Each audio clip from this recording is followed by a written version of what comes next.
I'm a software engineer. I've been in the industry for about 5 years now with my current company. I literally just launched my startup. Fun fact about me. I don't know if you could tell, but I'm 6'3", on a good day. Don't make me jealous, bro.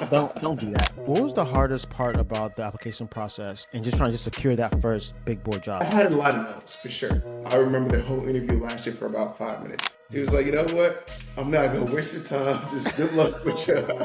Are you proud of yourself? Um, this is a dream I had about like 3 years ago, and it's happening.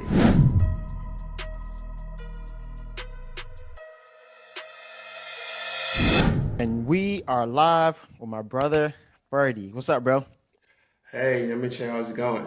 Hey, blessed and highly favored, baby. Doing Yeah, great. Hey, listen, man. love When this that. when this podcast, bro, when this specific episode hits 2 million views, bro, we got a story to tell. It better go crazy because like we've been going through a lot trying to get everything situated. Trying to get the cameras working, Yeah, the audio, the lighting, and everything. So it better take off.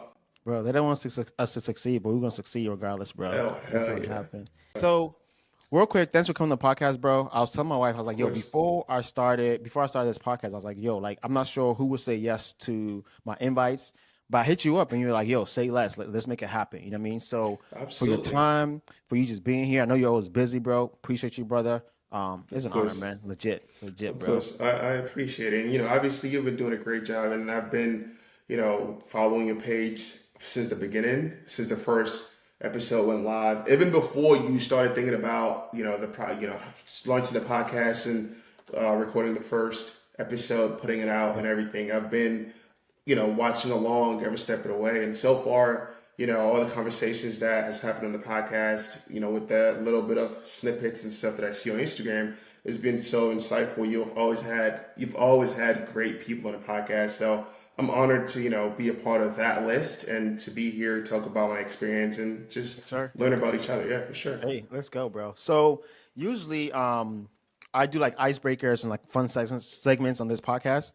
Right. So you're no different, bro. And this is gonna be like a fun segment, Okay. icebreaker, which you'd have no idea what it's about, but we gonna make it I jiggy, bro. yeah. Yeah, Well, yeah, yeah. well, let's see. Let's do it, man. Let's do it. So, Yeah.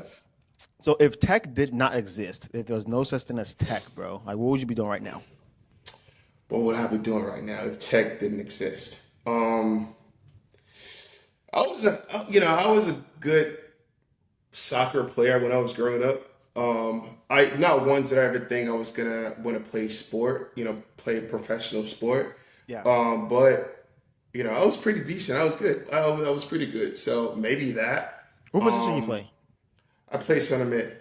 Same So here I've in high actually, I've school. actually played every position except for striker. Like, Okay. I think middle school or like elementary school, whatever. I was a goalie for a little bit, and then Hmm. even in high school, I played center mid, defense and all that. But Yeah. I just never played strike. I'm Yeah. not. I Yeah. can score goals here and there, but I would rather be in the center of the pitch or in defense because I don't want to be running around too much. Nah, facts, bro. No, but I feel like Yeah. center mid, you run a lot, So bro. center mid though, Like yeah, you for sure. got You got to to. run a lot. Yeah, yeah, Yeah, yeah, yeah, yeah. yeah, So yeah. I played soccer in high school. I got a scholarship for college, but I was following Okay. love, and so I didn't go. Yeah, man, I didn't go. But yeah, man, that's what's up. So soccer, okay. Yeah. Do you watch like? Maybe.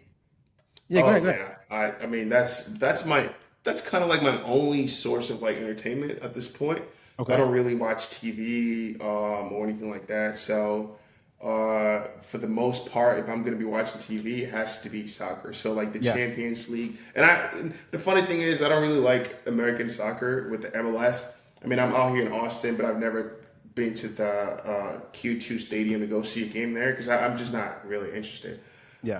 But because I grew up watching European soccer, right? So like Mhm. the EPO teams and the La Liga teams. Yeah, So just watching MLS is not as interesting to me. But yeah, my weekends for the most part, I just wake up in the morning, just grab my laptop or iPad and just get on, yeah. um, and just watch some EPL games. So I do watch it and I follow it for sure. Okay. Hey, love it, man. Give the people like three quick fun facts about you, bro. Like rapid fast, three quick fun facts about you. Fun fact about me. Well, I don't know if you could tell, but I'm 6'3", On a good day, I would say. So I think that's one Don't make me thing. jealous, bro. Don't make me jealous, bro. Don't do that. Don't do that. Yeah, I mean, I wasn't gonna pass on that opportunity, So, but yeah, so that. What else? What else? What else? What else? What else? I'm really good at math. As a matter of fact, when I was a kid, I called myself like a math genius. So I was really good when I was growing up. What else? I was Yeah, I'm just put really you in the thinking really spot, man. hard. Yeah, yeah, put me on the spot. I'm Hey, really we'll thinking take the hard. two. We'll take the Yeah, I two, bro. mean, yeah. Well, also, I mean, obviously, I play soccer. Oftentimes, when people look at my height, they don't really associate like tall people playing soccer. So they think maybe basketball, like maybe football, something like that. But every time I'm like, oh, I play soccer. But, oh, you play soccer? So, Yeah. sometimes people get surprised by me playing soccer. So maybe Yeah, that, yeah. yeah. Hey, let me say this too, bro. You're the first Ghanaian guest I have on this podcast. I'm So we honored to just be made here history, bro, for because sure. a lot of people were in my DMs, legit, or like, "Yo, why Yeah, you got all these Nigerians on the podcast, man?" 'Cause I think I've had like two or three so far, yeah, and they was about to come from my head. So to all y'all people who was like, "Yo, where's the Ghanaian brothers?" My guy, he's here. You know what I mean? yeah. We out Hey, here. hey, we out here, baby. Yeah, We out here. yeah. Hey, We out here. let's do this, bro. Give the people like a short spiel about who you are, like just like high level overview, and then obviously we'll dissect, your Right. journey. But tell the people what you do for a living, who you are, high level overview, bro. For sure. So yeah, I'm Ferdinand, but I go by Freddy. Instagram and social media is just Freddy.dev. And I'm a software engineer. I've been in the industry for about 5 years now with my current company. But yeah, I've been in the industry for about 5 years now. And I'm currently in Austin, Texas, moved out here from Brooklyn. And like my brother said, I'm originally Ghanaian, moved out here when I was a kid and went to school here in New York. And then after I graduated school, that's when I moved out here to Austin to take the job that I'm in now as a software engineer. And in the past about 3 years, I also picked up content creation. So I've been creating content about getting into tech and office setup, desk setup stuff, making productivity videos as well. And I literally just launched my startup, Creative Brain Hub. So I'm also kind of stepping into that entrepreneurship realm. And so that's pretty much, yeah, what I do in a nutshell. Bro, I love it, There's a man. lot more that I can talk about. And, Yeah, yeah, obviously we're probably going to go into details about things, but in a nutshell, software engineer, content creator, and an yeah, entrepreneur. yeah. So let's take like your journey back, man, because I want to like dissect your journey from like the jump. You know what I mean? Right. So obviously from Ghana, West Africa. Were you born in Ghana? I was born in Ghana, yeah. Okay, what part? That's What what I part was in born. Ghana? So my family kind of grew up a little bit in Koforidua, Okay. so in the eastern region. That's where Yeah, I yeah. kind of grew up, and then we all kind of moved out here to Brooklyn, Okay. and to kind of wrap up school, go to college, and stuff Yeah. like that. Yeah. How was Ghana, man? Like how was well, I guess when did you move to Brooklyn? Like how old were you? Around like high school, so I was Okay. about yeah. So Okay. there about. So how was Ghana living, man? How was that? Like how was that and also how was the transition to coming to America? I mean, it wasn't that bad. I wouldn't say the transition was bad at all because obviously, growing up back there, I was fortunate to be around.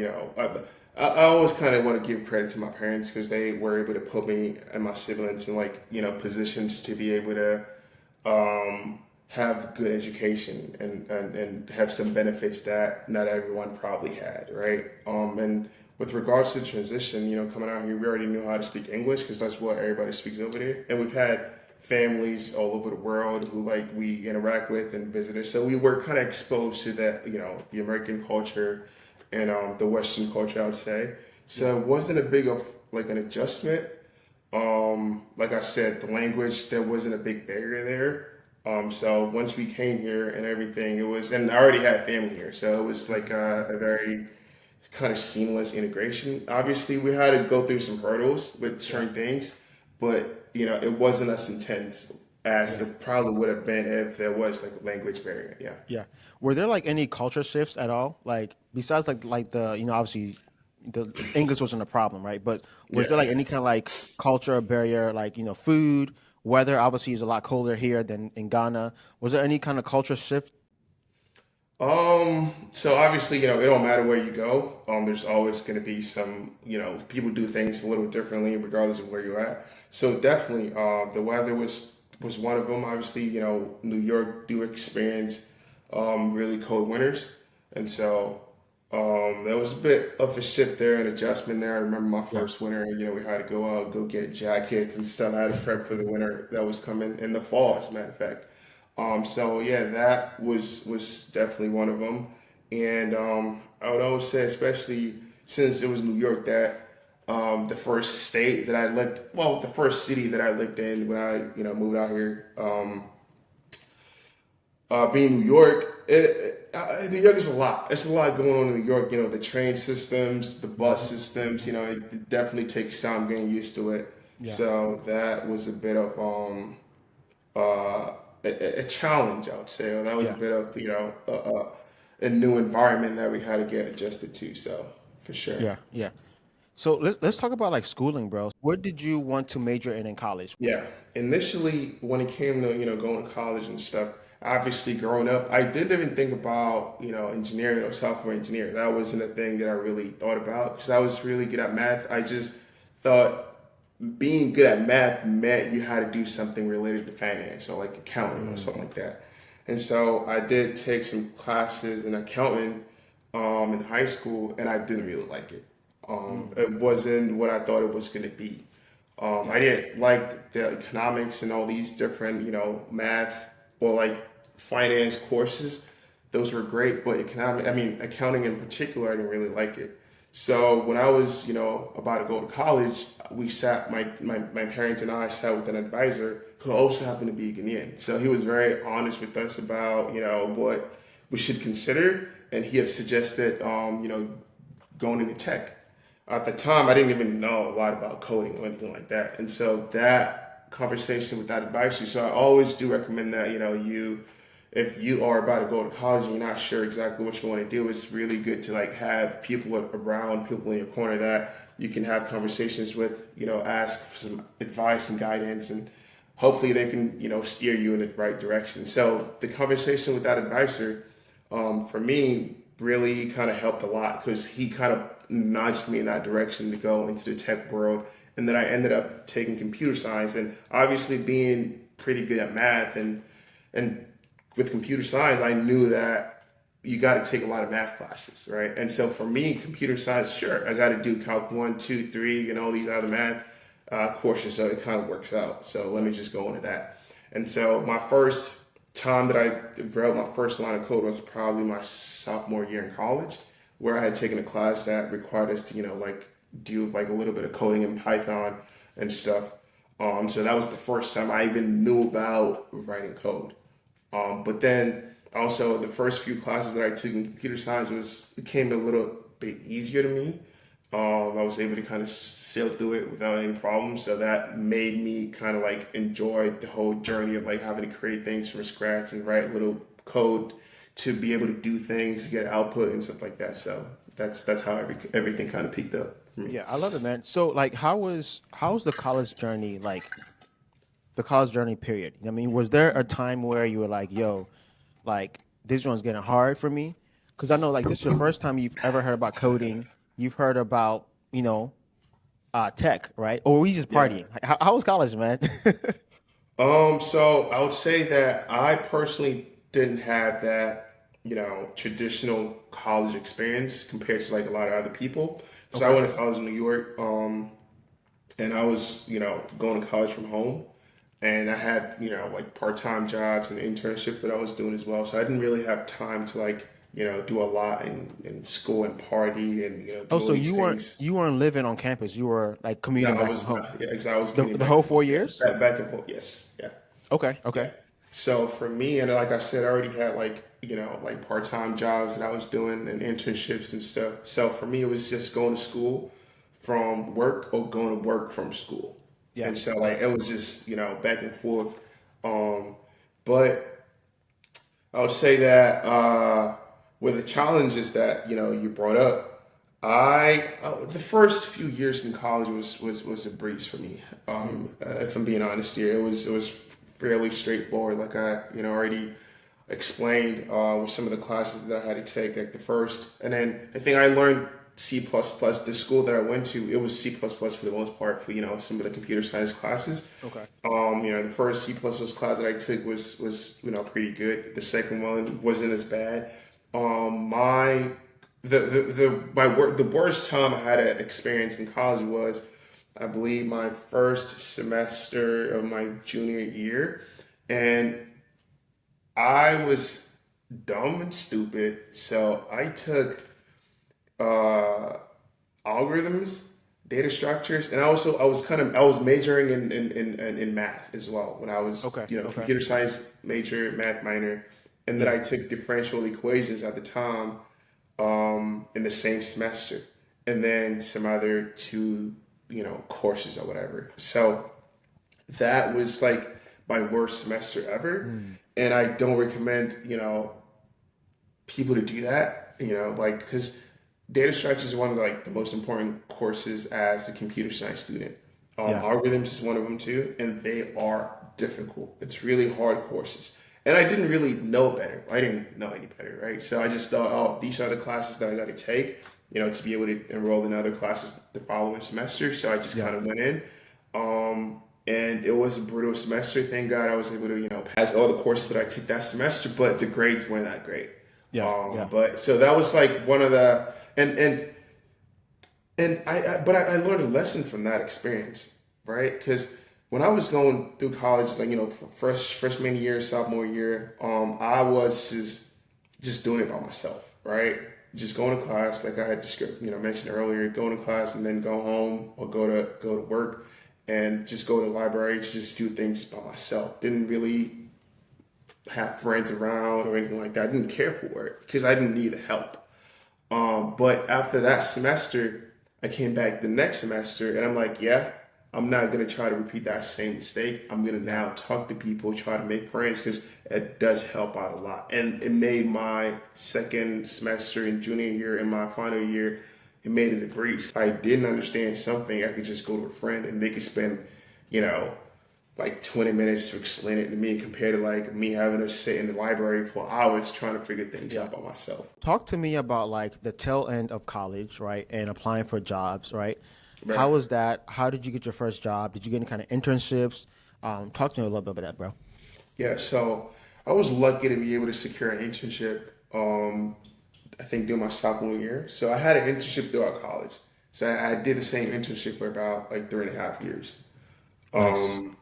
But when I was about to graduate, and also it kind of goes back to me making friends, because like that made a huge difference in like how everything kind of turned out for me after graduating. So when I was in that internship, I had other like students from the same college that I went to doing the same internship on the same team, as a matter of fact. And these guys were smart. They were building amazing things for the team that I was on. And they were looking for other opportunities prior to like graduating and stuff, like trying to land an internship at like JP Morgan and full-time positions before they graduate and stuff like that. And one of the friends that I had made when after I had to deal with that semester, he had already completed an internship with JP Morgan. And he was just unlucky. They didn't extend him an offer. And so like afterwards, and this was senior year, by the way. So he was still looking around trying to find a job before he graduates. And he got lucky with MasterCard, so he was able to land a job there. And I remember, our friend group, everybody else was trying to do something similar, trying to find an internship, land a full-time position and whatnot. At the time, I didn't feel like I was ready for that next chapter yet, if I'm Yeah. being honest here. So I didn't kind of feel like I was ready for like, to work for some of these big top companies. Like that imposter syndrome was there. I didn't feel like Yeah. Yeah. I was in that position. I didn't feel like I knew a lot to be able to apply to these jobs and stuff.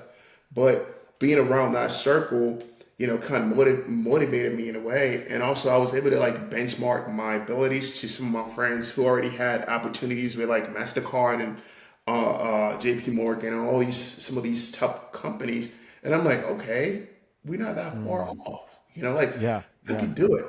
And so like the friend that I'm talking about who was able to land a job with MasterCard, he was a great friend, great buddy. So he like gave us myself and a few other friends like referrals. And every time he heard about like tech conferences or like hackathons and stuff, he would always hit us up, be like, "Hey, we got to go to this." Because even though he had an offer, he was also trying to like maximize his opportunities, right? He was trying to find other offers so he could leverage them and get the best out of like what he could get.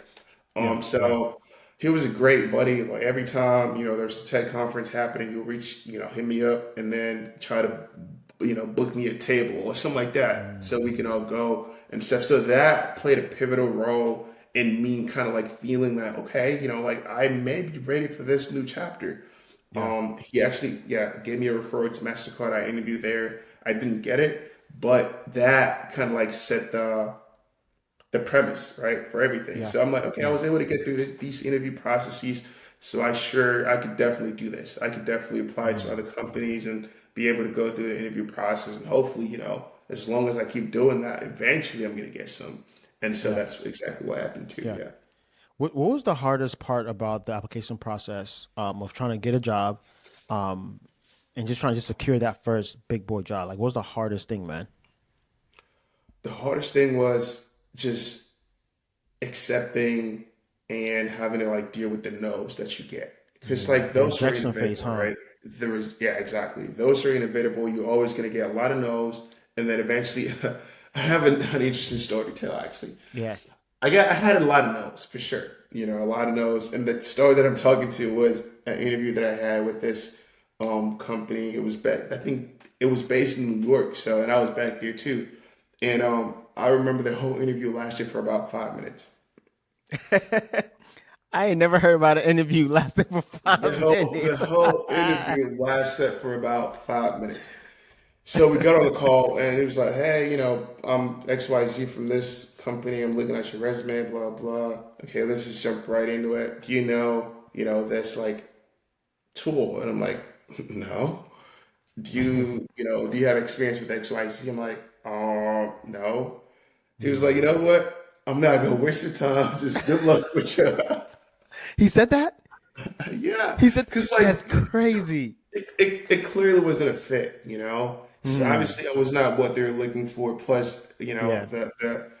the what they needed me to have, like I didn't have it. Like Yeah, yeah, I yeah. wasn't equipped enough yet to be able to get the job or to be able to be a good fit for the team. So that Yeah. interview just kind of like went by. So it was like it lasted for about 5 minutes. And I wasn't even Wow. mad. I wasn't pissed. I was like, sure, Mm, yeah. Um, so yeah, back to the initial question, it's like yeah, you gotta just get numb to the nose, right? You're gonna get a lot of it, and I Yeah. certainly did. I got a lot of no's, and then eventually, the a yes came through. Um, it actually got to a point where like I was not even preparing for interviews anymore. I Mm, had taken so many of them and I had gotten disappointed so much to the point where I was like, you know what? If I got an interview coming up, I'm just gonna show up and just wing it. But that's what like putting in the reps kind of does for you, right? Because like in the beginning, you're gonna be so bad, and as you keep doing it, you get a little better and better and better over time. And yeah. so that's what happened. And I'm pretty sure, like, even at the time where I had stopped, like really prepping really hard prior to interviews, I was still better at that point than I was before when I had started out. Yeah. So I just did a lot of them, and that kind of built up the confidence, and not for me to also not really care too much, right? Whenever I showed up in Mm, interviews, so I could just be myself and just talk. And if it's a yeah. fit, it is a fit. If it's not, then it is what it is. Yeah. Yeah. Yeah. Man, I think that when you're trying to get your first big boy job in tech, like you have to go through that process of no's, and you have to go through the process of interviewing, right? One of my good friends, Sure. shout out to Enoch. If you're watching this, man, shout out to you because like Enoch has helped me out when I was in a low place, yo. So shout out to you, bro. But like he was telling me, he was like, yo, like just interview, man. And he was like, yo, you're probably not gonna get your first job within like the first 10 interviews. Yeah, for And when he sure. said that, I was like, what are you talking about? Like 10 interviews, I can't even get one? You know what I mean? And he was like, yo, like take like the first 10 to 20 interviews as like practice rounds. You know what I mean? Sure. Like you're gonna mess up, bro. Like I had one interview go bad so badly, that I cut the phone off. Like I cut it off. You cut it off. I cut it off, bro. That's how. That might be terrible within your 5 minute Oh interview, man. bro. They Yeah, asked me might a as well 5 minutes. question. Yeah. They asked me a question, bro, and I was like, "Hello, hello," and I can still hear them. I was like, "Hello, hello." I just cut off, and I was like, "Bruh, this ain't gonna work." You know what I mean? It's And not like, gonna work. Yeah. yeah, bro, people don't understand. Like, you have to actually go through the reps. And You gotta I go through actually, it. yeah, bro, I've heard people actually like interviewing for other people so they can Yeah. get the job, and I'm like, you're robbing them of like, Oh yeah, that's not. I mean, I definitely wouldn't recommend that. yeah, Because, and I was gonna say this thing right where prior to like me trying to find that big boy job or whatever, yeah, like I had never gotten a no from interviewing or like from trying to mm, like apply to something, right? So that whole experience was like, damn, like you're not always gonna get what you want or what you think you mm, deserve, right? You got to put in that work. So like it yeah, definitely is an experience that you got to go through for it to shape you into becoming a better person. exactly, Yeah. exactly, So yeah, I remember, there were times I had an interview with this company, and they after the interview, the manager just shook my hand. He was like, "You're gonna get a call from HR." So I'm thinking, "Oh, it's a wrap. Like I'm gonna get this job," and I never did till today. I've still not, mm, gotten a call back from them, yeah, and yeah, it went on. I was still hopeful that I was gonna get this job to the point where like every time I would get like an email, my heart would just jump because mm, like I'm thinking it has to be that, right? So that whole process was really hard, but I'm glad I had to go through it. I'm glad I had to go through it because yeah, like I know the next chapter is not gonna be any easier. Like you still got to go through, the hurdles. You still got to hear a lot of no's, regardless of what you try to do, right? If it's something yeah, worth doing, you definitely are going to go through, that same yeah, yeah, challenges and everything. So I'm glad yeah, I kind of went through it. It's definitely, shaped me into become who I am now. And yeah, yeah, in the future, like no's are not gonna be setbacks. So no's are not yeah, gonna deter me from still pushing for what I think I deserve or what I want. I'm still gonna keep yeah, going after it because like it's happened to me before. So and I was able to yeah, overcome it. So I could definitely do it yeah. again. Yeah. Bro, that's dope. I think one thing that like didn't help me when I was getting all the no's was the fact that I felt entitled. I felt entitled to like the yes. Like, yo, like how dare you say no to me? Like I've been learning, I've been like going to sleep at 3 a.m. Like, how dare you say no to me when I apply, right? Right. But in reality, bro, like the companies don't owe us nothing. You know what I mean? Like they don't, Nobody owes you nothing. yeah. Nobody owes you nothing. Plus, at the end of the day, it's not just you trying to go after it, right? There are several different people probably way better than you are, right? Yeah. And skill wise or whatever, also going after the same thing. And oftentimes, I always say that when it comes to jobs, a lot of jobs, it's just you get lucky sometimes, Mm, and yeah, because like once you actually get into companies and stuff, you start to realize people that work around you and stuff, and you compare your abilities to them mm, and something. You're like, how is this person here and I'm not, and I wasn't. And yeah. so, Yeah. but they might have gotten lucky when they had that interview. Maybe the Yeah. interviewer was, in the good mood or whatever, and they just kind of hit it off, and it just the whole interview experience was a pleasant one. And with Yeah. Yeah. yours, that person was not in the same mood, or you weren't in a great mood either, right? So, Mm. yeah, all those things kind of plays a factor into it.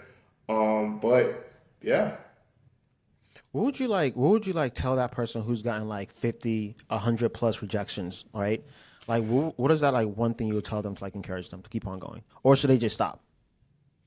I mean, if you stop, it's never gonna happen, right? So if you really want it to happen, you just can't stop, right? Eventually, a yes is gonna come, but you may want to also take a step back and look at what you're doing and what you might be doing wrong, right? And maybe make some tweaks, get feedback from other people. That's probably gonna help.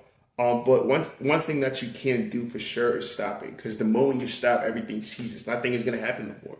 So you just got to keep going. I remember like when I was in boot camp, coding boot camp, and it was so hard, bro. Like especially like once we I got to, like bet. JavaScript, I was like, yo, what the hell? I Like know. What I is this? know. You know, What the hell and did I say? Yeah.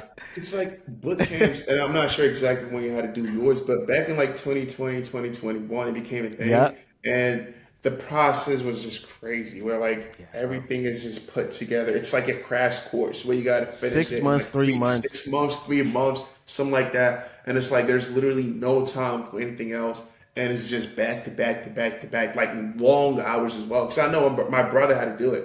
He was Yeah. like he was a junior in college when he had to do a boot camp. He was able to complete that and was able to Hmm. find a job as soon. So he had a big boy job before he even Yeah. graduated college. But Nice. that whole process of like having to learn everything in like 3 to 6 months and apply for jobs, interview It's for crazy. jobs, like do all of that. Yeah, yeah. I don't know how y'all did it. But Yeah, but bro. I think you guys learn a lot of great skills though from boot camps that the regular college route don't really teach you a lot of those things. Yeah. Yeah. I remember like I'm in boot camp, bro, and I'm learning JavaScript, and like I'm not understanding it, bro, and I legit cried. And I'm not even a crier, bro. You know what I mean? But like the cry came from like, yo, I know I can't give up because if I give up, nothing's gonna happen. So Exactly. it felt like I was on fire, but I couldn't go nowhere. You You know what I can't. Yeah, mean? you just gotta Because fight it and push through yeah, you it. gotta fight. Because like I'm coming from like in a year we're making 17,000 in a year, so it's like my wife and my kids are looking at me like, yo, how you gonna eat? You know what I mean? And then I'm in boot camp, and it's like I'm not getting it right. And it's like, Yeah. do you quit or do you just stay the course? And like staying the course was like the hardest thing ever, bro. It's like Yeah. I can't quit. That's not an No, you can't. option. No. But also going forward is hard as hell. You know what I mean? So I mean, I guess I don't know. To anybody who's watching this podcast, like yo, like it's gonna get hard. Like you don't get paid just to slack off or like just BS, yo. You know what I mean? Like it's gonna come. Like success always comes with like hard work. You know what I mean? You can't Yeah. Every step of escape the it. way, man. Every step of the way. Like things never gets easier, bro. Yeah, Like yeah, I, like yeah, it don't matter how much money you start making or you're gonna make, or it never gets easier. So you just yeah, gotta bite the bullet and just prep your mind and your mindset and everything to be able to deal with the hard stuff, right? It's like yeah, if you want to launch a business, you're probably gonna go through like a phase where like nobody cares about what you launched, nobody cares about the product you put out, nobody cares about any of that, and it's a hard time that you gotta get a lot of no's, but it's a period that you gotta tough it out and just ride through the struggles, and then eventually you're gonna see the light. Like eventually things are gonna start picking up, but then the moment you stop, that's where everything kind of ceases. yeah, yeah. Yo, talk to me about like, and this is gonna be a funny story for you. I already know the Yeah, story, but talk to me yeah, about the day you got that offer letter, bro, yeah. and how you got It the was offer letter. an interesting like day.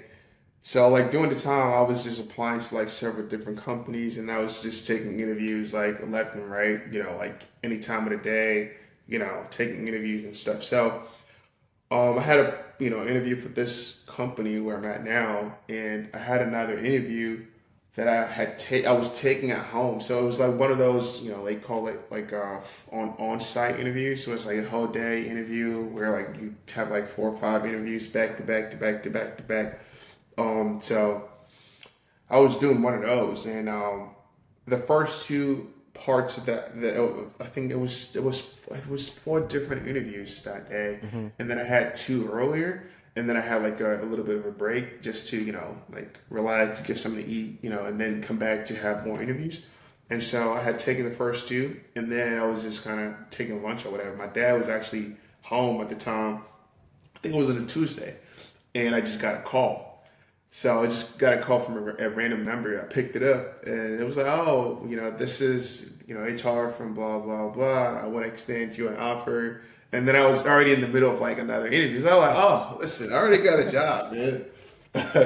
I already got a job, so like, I don't care if I get this Yeah, one or not." yeah. But I still went through with the interview though, because I'm pretty sure it probably would have been a better offer with that. But I still Okay. kind of went through the interview. But I didn't care anymore. To say yeah, I just Yeah, didn't care yeah. because I'm like, yeah, I already got an offer. I already guessed, and I already had another offer too. That where I was doing Okay. internship at, Yeah, where I was doing my internship at in New York, they actually, I was gonna change teams, and they had extended me an offer to be a full time. It was also a software developer, role, and so I kind of had that, but it was a it was a city job, so like the pay was really bad, and so I was not really considering that, but I would have taken it anyways if I didn't Yeah. have anything else coming in, right? But I was lucky enough to get this one, and yeah, that offer kind of came through when I was interviewing for another company, but Yeah.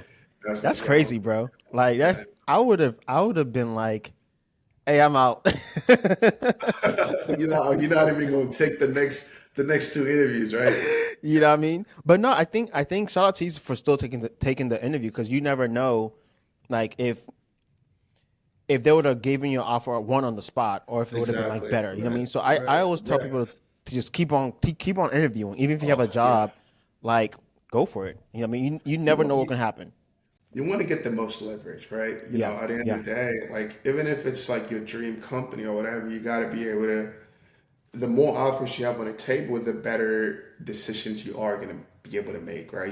yeah. You're going to have, you're going to look at the money, you're going to look at the location, you're going to look at a lot of different things and be able to make a decision that's going to be in your best interest Yeah, compared to like, yeah. not really having options and it's like the only one that you have. So you don't really have a choice but to take it.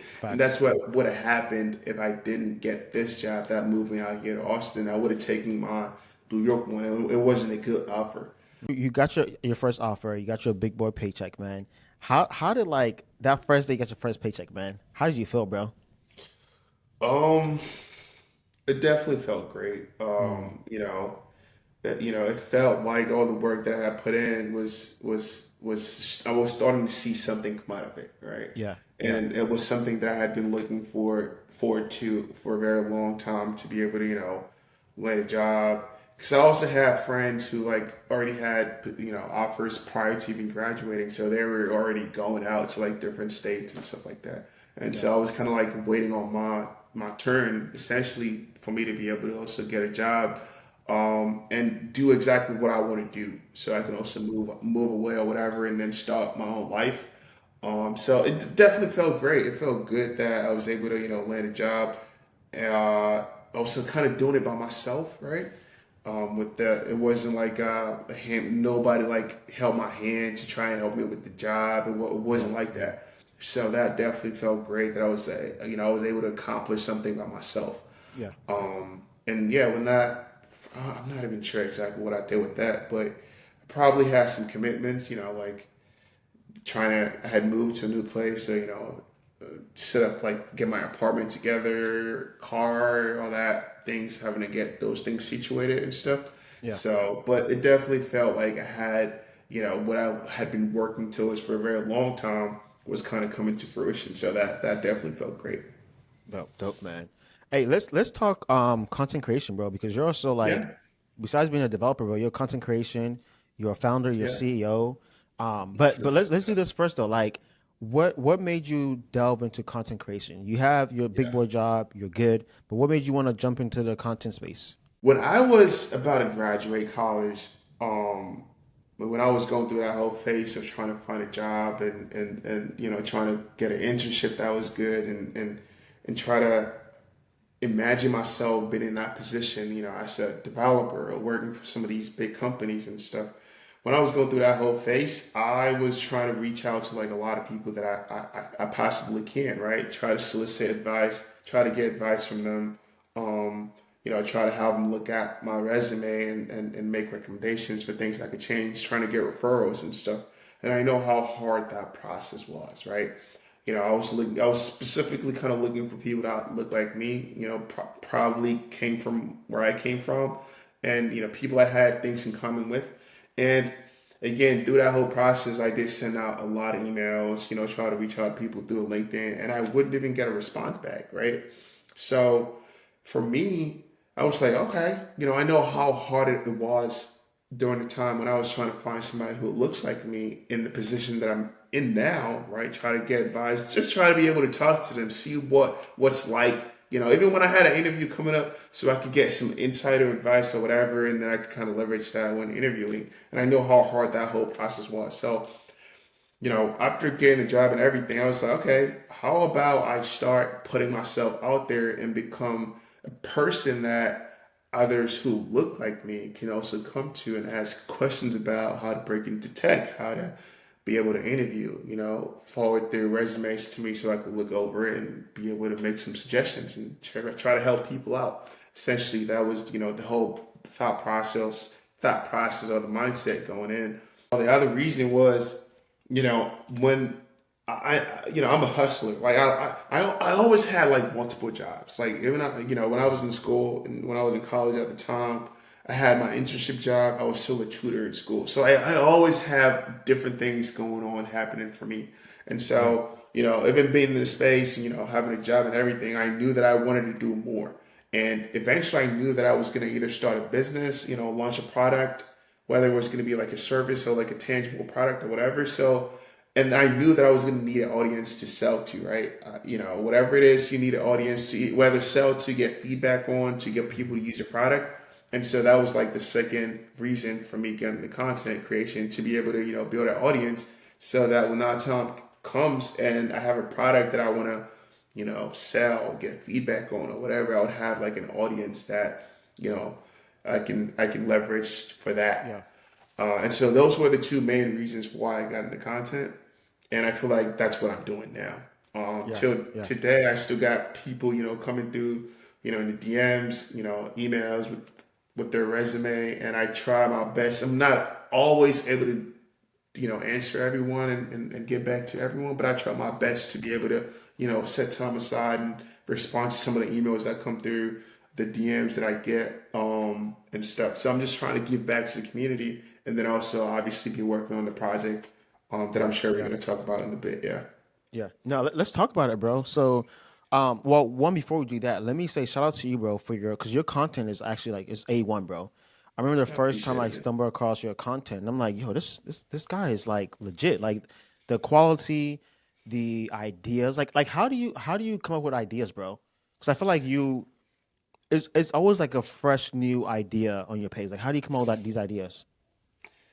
I try to. So I think one thing that really helps is that I do follow other creators in the space that I'm in who kind of do similar things that I do. So oftentimes, like I'll come across things that other content creators put out, and I'll kind of draw inspiration out of it, right? Of At course. times, we also kind of sit down, brainstorm and come up with ideas and stuff. And one thing that also really do help me a lot is that like I always have my phone on me, and every Mhm. time like an idea pops into mind, I just open up my notes or like go to voice memo and try to record it down, so I can always come back to it and try to record it or Yeah. whatever. So Yeah. that does help a lot.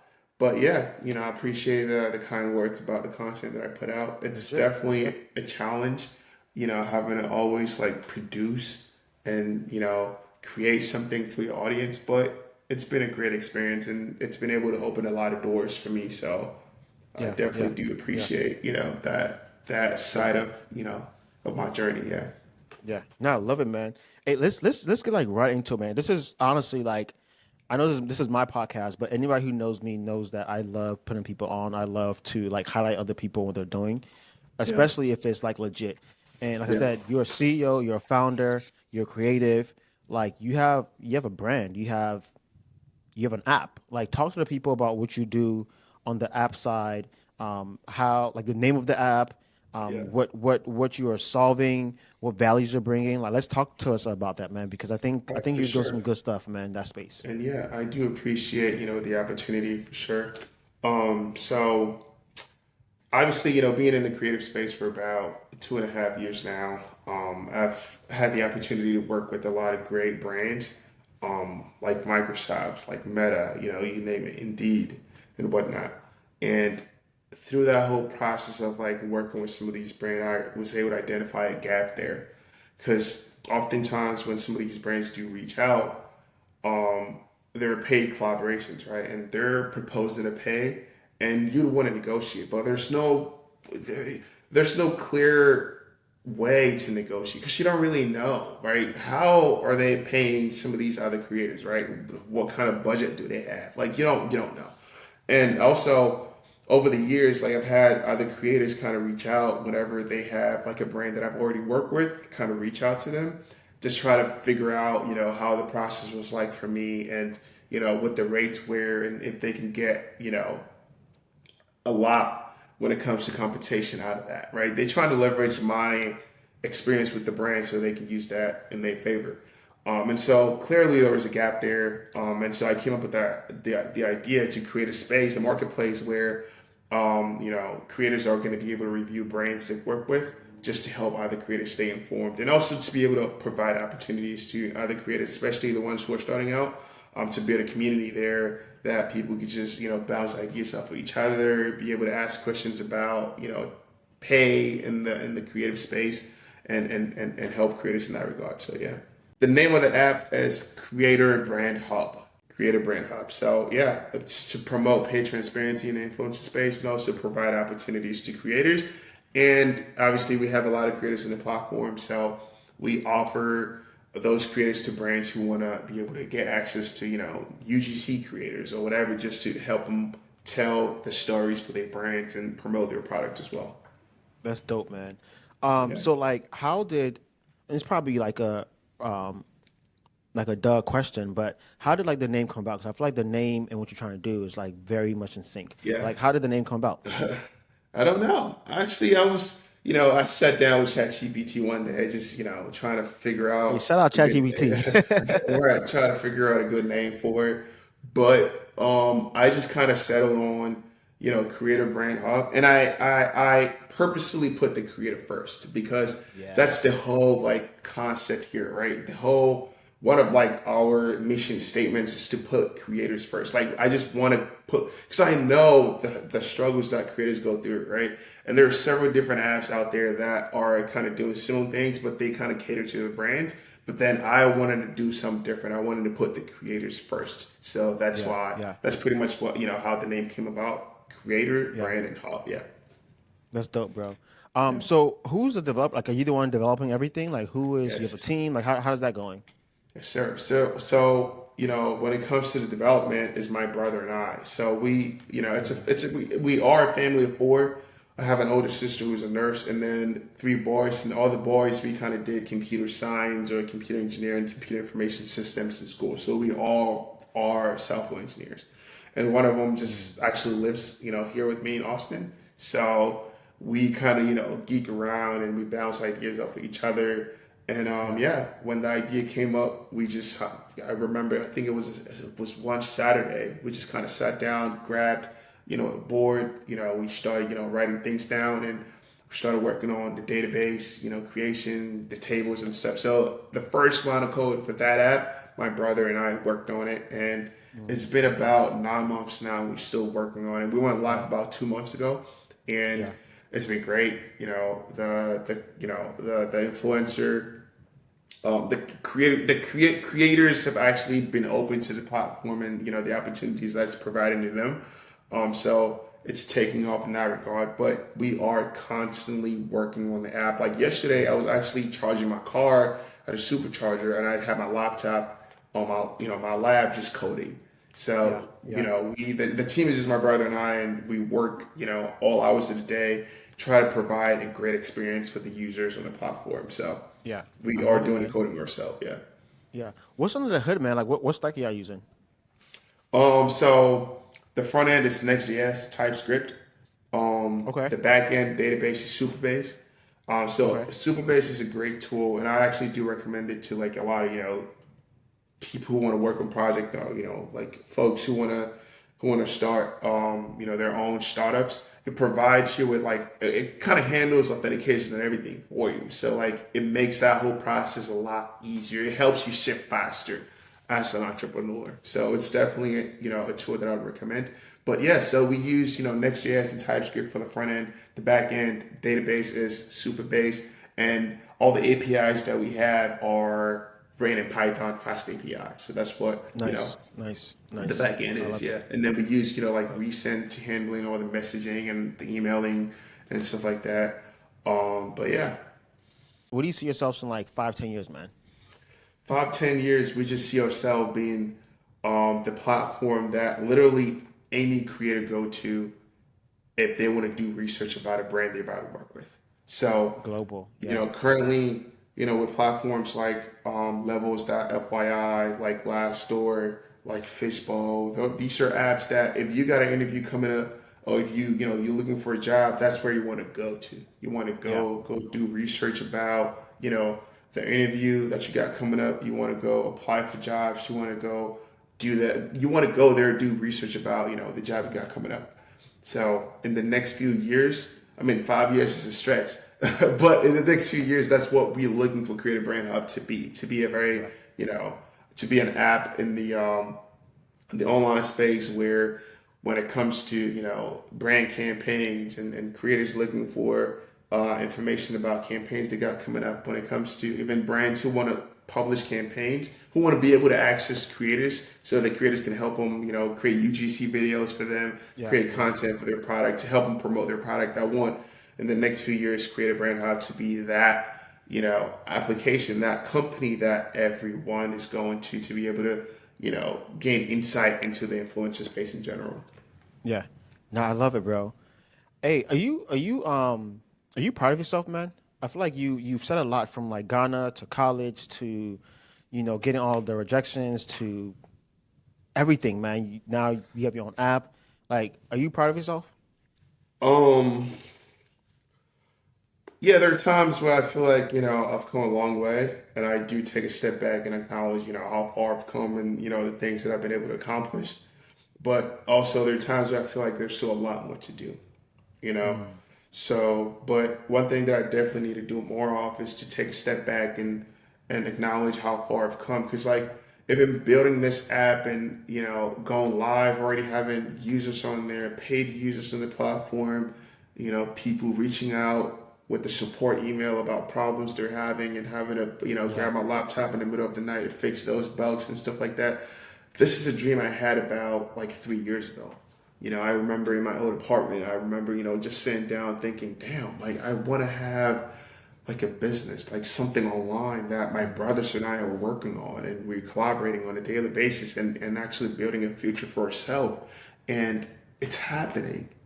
That's what we're doing. Like I be out with my brother sometimes and I'll see like a Stripe email come through, like we got to pay the user, you know? And so, like a few years ago, I was just sitting around just thinking about, you know, eventually being in a space like that and now it's happening. So, Yeah. moments like that I definitely do feel proud, but there's still a lot of work to do. So like I don't spend a lot of time like feeling like I've done something.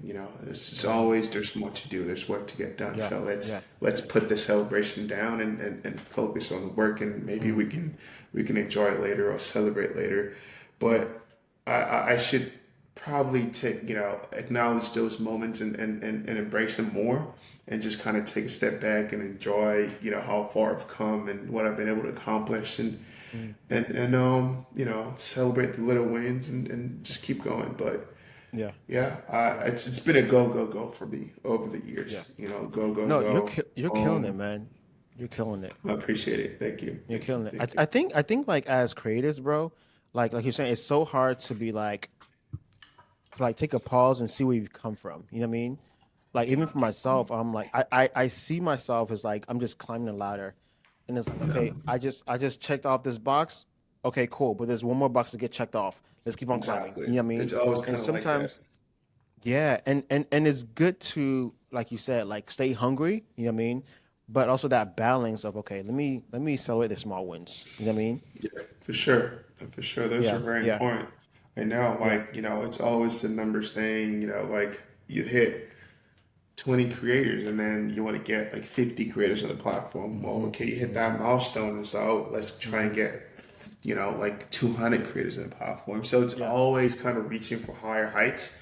And at a point, you just got to take a step back and yeah, look yeah. at how far you've come and just appreciate, the journey and everything. Yeah. Hey, let me ask you two more questions, bro, and I'll get you out of here.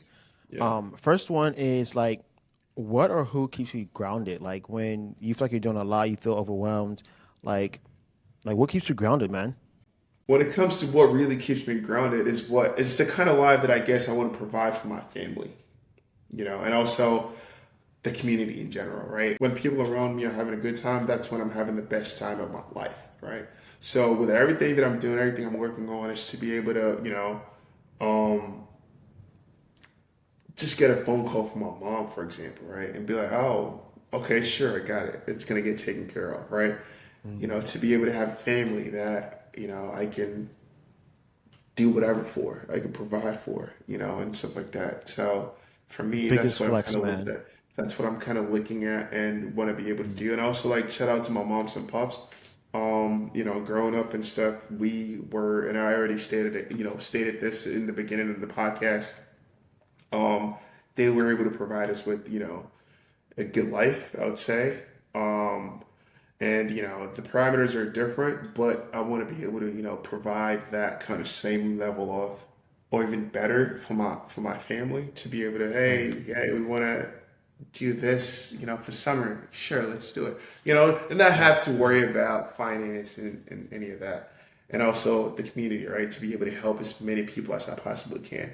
That's really big for me because like I've gone here because like other people, not just family. Like so to be able to give back to the family, to be able to, pick up a call from just a random person and be of, of help to them. Yeah, That is yeah, what kind of like I constantly think about and kind of what inspires me to, keep reaching for higher heights and keep yeah. doing it things. And I know that I have it in me to be able to, do some of these things. So it's just, I want to put myself in a position to be able to help whoever is around me. Yeah. I love it, bro. Hey, where can people find you, bro? Like social media, your brand, all that. Like, where can people find you, man? Yeah, so my social media handle is just for Ferdie.dev, so FERDIE.dev. That's my Instagram username and TikTok as well. For YouTube, I'm still trying to get into the weeds of things when it comes to YouTube, but I go by Ferdie.dev, so it's Ferdie DOT dev on YouTube. And yeah, LinkedIn is just Ferdinand Tettey. That's my name. Feel free to connect with me on there. Shoot me an email. Like I already stated, like I do sometimes hop on calls with people just to learn about their background and offer advice if I have any. Look over resumes and stuff. It's always a hard thing for me to do because like I don't really have a lot of time, but I try to do my best to respond to some of these DMs and emails that come through. So yeah, feel free to connect with me. Questions you may have, just feel free to ask them. I'm going to try to do my best to, get back to people and, yeah, also contribute to the community, just help in ways that I can. Yeah. Yeah, yeah. Hey, ladies and gentlemen, this is Mr. Ferdie.dev. I hope this episode was informative. Hey, when I was in school, one of my professors at the end of each class, he would be like, well, I hope this lesson was informative and I hope you got something from it. So yeah, I Yeah. hope this podcast was informative and I hope y'all got something from it. Hey, bro, thanks again for coming to the podcast, man. This was a Of great course. I episode. appreciate it. Yeah, man. Hey, we out. Peace.